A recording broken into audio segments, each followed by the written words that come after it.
Oh man, I had a straight razor shave for the first time ever Oh, it's nice, isn't at a it? barbershop. Yeah. It's incredible. You think when you hear about it, you're like, really, what's the big Like, deal? someone else is gonna take a knife to my neck? I don't think so. Yeah, well, you're not in Westeros, so it should be okay.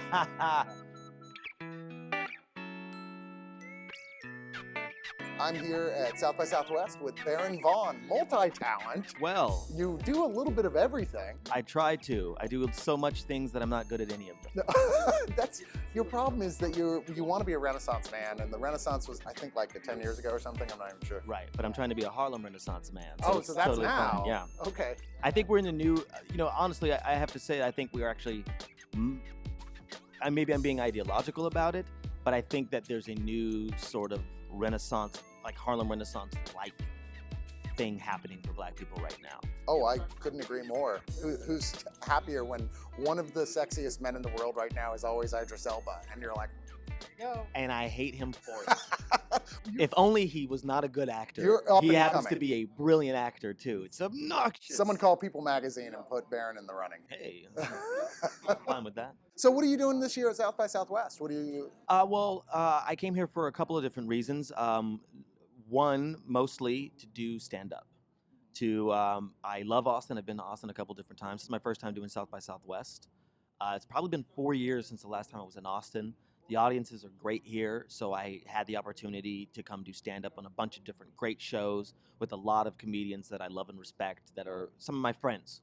Some of these people, I'll text them at like it's a friend if you can text them at 1 a.m. and they'll still get back to you by 1:10. This does seem like kind of a comedy reunion year here at South by because of the Del Close film playing. Yeah, man, and I didn't get a chance to see that, although I did get a chance to see Mike Birbiglia's film, Don't Loved Think it. Twice. That is incredible. We were in the same screening. Oh, He called you out. that's right. We were in the same. Okay, that's cool. Cool. You were there, and it was cool that he even I was like, but comedians. We go like, oh, my brother's right there, my brother in arms. So I did stand up, and then also podcasting. Yeah. I did a podcast with I have this podcast with Leonard Maltin, Which and is amazing honor to be asked to be with Leonard Maltin. oh yeah. And y'all are doing movie reviews, or? Well, the premise of the thing is that we pick a theme for a movie, whether it be like a genre or a director or an actor that we like. Like we just did Cate Blanchett. And usually what we'll do is we'll take a good movie, a perfect example of that thing working, a bad movie that didn't work, and we try to intelligently discuss why it didn't work. Okay, that's interesting. Because it's easy to just go like, it sucked, I didn't like it, I hate it. But to discuss a movie and be like, well, it seems like the genre was confused, they didn't make a decision about this. The performances are actually pretty good, but the director didn't seem like he knew how he wanted things to look, and thus it didn't come together, stuff like that. And then A Sleeper is the third movie, where it's like a movie that not a lot of people have seen, either is worth re-examining, because it's old enough that people have forgotten it, or it's something that just flew under the radar for whatever industry reason. Now with Cate Blanchett, we actually had a hard time trying to come up with a bad movie. With a bad film. Which I said is a testament to how she makes decisions. Something close. There's like one movie there's like the movies that people would consider of hers that are bad are still debatable. Yeah. There's still a bunch of people who love those films. And it'd be like, well, you think it's bad, but I think they'll get into a debate with you. Like there's no movie of hers that universally people will go, that's just a bad movie. Or there's no movie that she's in that she's bad in that movie. Even if the movie's not that great. Exactly. Because she's Cate Blanchett. She's Cate Blanchett. She's officially one of the greats as far as I'm concerned. Well, it's interesting that you are doing Leonard Maltin's show because now you two have a degree of no degrees of separation to Mystery Science Theater. Yes, because he was on it. He was on it on one of my favorite episodes ever, Laser Blast. They called him out for liking that movie more than Return of the Jedi. And that's one of my favorite episodes of MST3K myself. And then the guy's so great that he's like, yeah, that was funny, and came on the show. I was like, okay, so now you do a podcast with him, and you are, and I feel like I should get down on my knees and kowtow because I'm such a big Misty. You are the new Tom Servo. I live to Servo. You're probably going to use that one. I might use that. It's a giant honor to be Tom Servo. I'm looking forward to it. I'm looking forward to us finding our groove and reinventing the show.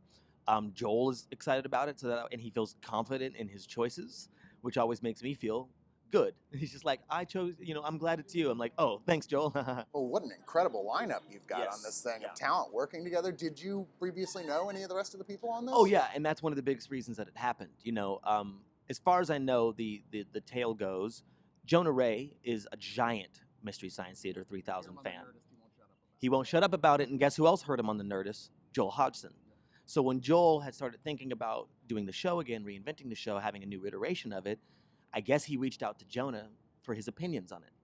And Jonah was like, "Oh, you want to talk to me about it? Ask me what I think? Sure, I'll talk to you about it." And then little by little, I think that turned into Joel asking Jonah to step into the role. And then he asked Jonah, like, well, who are some of the people that you would like to work with as Crow and Tom Servo? Because to Joel, it's all about the chemistry. He's like, the chemistry of these three people, these three voices at least, these one person and two robots, is very important. So, I don't know if there was a lot of names or a little names, but Hampton Yount, who's going to be playing Crow 2 Robot, and myself came up. And Joel responded. He looked at our stuff and he responded to us and was like, oh, I think that would be a great match. And the three of you together, y'all have such different things that you're saying. And that's sort of how it came to be. So based on a meeting and Joel seeing the chemistry and understanding that he thinks it'll happen really well, it is now kickstarting, record-breaking. Yeah, beat thing. Veronica Mars. We beat Veronica Mars, and we beat her in the way that we have not taken any dignity away from her. That's the way I want to say. It sounds weird to say, yeah, we beat Veronica beat Mars. Like, whoa, wait a minute. It's a little aggressive. We won't edit that out of context. We triumphed over. Nope, that sounds even worse. It does, actually. We outdid. Nope. There's no way to say it that sounds good. So is there any, are you going to be doing a voice for this character at all? Yeah, and I'm experimenting with it because, we actually had a long talk when they were announcing the Kickstarter and announcing that it was going to be us, because they'd like, okay, look, there's going to be a media onslaught. Like, people on Twitter are going to be saying a lot of different things. They wanted us to be prepared for it. Now, in general, I haven't gotten any, clearly, directly mean, horrible things said to me. I have gotten notes. I have gotten some acting notes from the fans, and none of them have been obnoxious, to be truthful. And I think that actually some things have been said. I'm like, okay, I'll consider that. And people are attached to the voice of Tom Servo, though, and how it has been. And what they're forgetting about is the chemistry that's going to be between the three of us. Now, some people have said something as simple as they can't tell my and Hampton's voice apart, and a little bit, and that's fine. So I've taken it upon myself to come up with a new voice for Tom Servo, and I've been experimenting with it. So in some of the later videos, it's gotten different, and actually some of the fans, like, I can hear what you're doing, have come and said, like, I see that you changed the voice a little bit. I'm responding to what you're doing. So I'm taking it that far. I'm trying to take it that direction. So that there's no sense of I want to sound like the last Tom Servo, presumably. No. Because why would you want to do that? You're not the last Tom Servo. Right, but obviously the two Servos before me. Yes. People forget there was another Servo. There were two Servos. That change was a while ago. Exactly. But they both brought something to the character that I'm standing on the shoulders of that. And if you got a chance to see the documentary, which I highly recommend, I Know That Voice, about voiceover actors, there's a little section about legacy characters, about the people who step into Bugs Bunny, who step into Porky Pig, who step into Donald Duck, that have to now do these voices, and they're standing on the shoulders of everyone. And especially if you're in the Warner Brothers, you're standing on Mel Blanc's shoulders. Yes. But you have to now interpret it and reinterpret it. And someone like Mark Hamill, who invented the Joker for the Batman animated series. As far as I'm concerned, is the Joker. He is the Joker, but there have been multiple people since him to do the Joker, to do their own iteration. Very different interpretation. But they have to stand on what Mark Hamill invented. So I'm standing on what the two Servos before me invented, because what they invented obviously was good and it worked, to the point that people funded MST3K just on the loving the show. Is there going to be, when they did the Crow voice, last voice change, is there going to be a plot element as to why you guys now sound different? That's possible. I actually don't know that. I don't know that for sure. So have y'all filmed any of the interstitials then? Not yet. No. We're in the beginning of the process. Yeah. Do y'all have any input about what movies you're going to do? No. But now you sound like, but I want there to be. Well, everybody has, and it's got to be in the style. Like, sure, there's plenty of movies that everybody wants to do, and obviously there have been the other iterations like, riff tracks and cinematic Titanic, where they can take this and do it with more current movies. And obviously Doug Benson has the Benson interruption that he does with movies every now and then. He invited Jonah and Hampton and I to come do Baby's Day Out, which we did at a theater in LA, and it was fantastic. Proud to have never seen that one. Good choice. But in the tradition of MST3K, these movies have to be of a certain degree and a certain level of campy badness. Of course. So we're working on the first movie right now, and it's a movie I never heard of. Can't say what it is. Can't say what it is, but I haven't seen it yet because I still need to go do all that work for myself. But I know it's going to be like in that perfect place of ripe for mockery. If you had your choice, if they said you can pick any movie to sit and mock, what would it be? Barry Gordy's The Last Dragon. Now, we talked about this off camera. Yeah, which I could totally, I think we were doing it while we were watching. Well, look, it's one of those movies, I have a deep love for that movie because I grew up on that movie. It's very important to me, but it is ridiculous. I told you I'd never seen it until like just late last year and went, what in the hell? Yeah. What is this? That's a movie that I would love to kind of have as a movie that we could rip apart, in a positive sense. So what else do you have coming up? What else is coming up? Well, I in a month about to go start shooting the 3rd season of the Netflix show Grace and Frankie that I'm on. Right, very well received show. Yes, so we're about to start shooting the 3rd season, and the 2nd season comes out in May. Okay.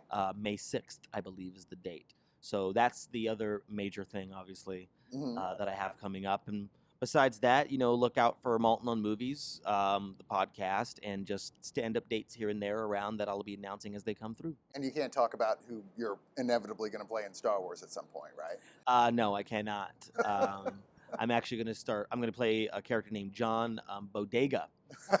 Which is very different to John Boyega because obviously he's playing Finn. Right. No, you're the guy who runs the hotel. I run the little corner store in Mos Eisley, in which you go in there and there's like, I have a cat, a pet that just walks around and sits on the food, and it's really a front for some drugs. It does seem like the way they're like, okay, one Star Wars movie a year from now till long after we're dead, they've got to be talking to everyone in Hollywood right now. They're not talking to me. Not yet? Almost everyone. I'm suggesting. Look, I used to call my grandmother JJ, so JJ Abrams, I feel like I already know you. Already a robot. I'm already. Just saying. We actually on Funny or Die, we did a Crow and Tom Servo auditioning for Star Wars. Oh my God, are you kidding? Is that already out? It's out there. I have Check it not out. seen that. It's really funny. Well, thank you, Baron. Of course. I really appreciate you taking the time out of your gotta-be busy South by schedule. Well, even at this point, it's mainly about who am I going to go have a drink with. Well, now it's about going to get on the plane. So, okay, well. Coffee, pastry, airport. That's what's next. Thanks so much for talking to us. Check out all of his stuff. Look for his stand-up dates. And oh my God, Mystery Science Theater. Thank you. Thank you.